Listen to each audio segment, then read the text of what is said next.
құрметті Шырал қаласының тұрғындары мен қонақтары, өңіріміздің ел мәртебесін үстем етіп, қарияларға деген құрметті еселеп отырған белсенді ұсақ өмір өсіру орталығының ашылу салтанатына қош келдіңіздер.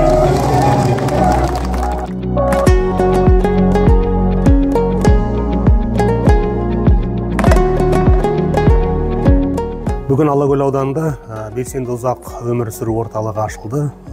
Жалпы күндік нормасы 200 адам қабылдай аламыз.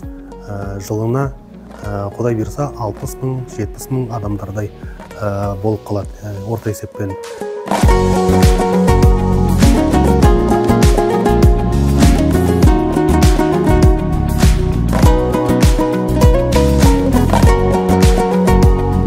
Егде жастағы үлкен әжелерімізге, ақсақалдарға арналған, яғни әйел адамдарға 61 жастан, ер адамдар үшін 63 жастан ары қарай келушілерге біз қызмет жасайтын боламыз.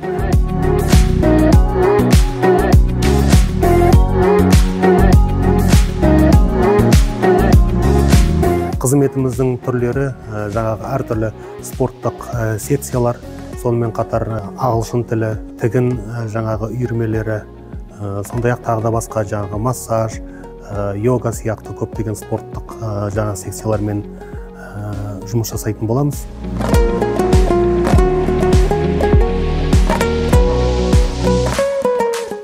Жұмысымызды дүйсенбі күннен бастап біздің мамандармен бірге келісіп, жаңа кестесін құрып, жұмыстарды бастағалы отырмыз.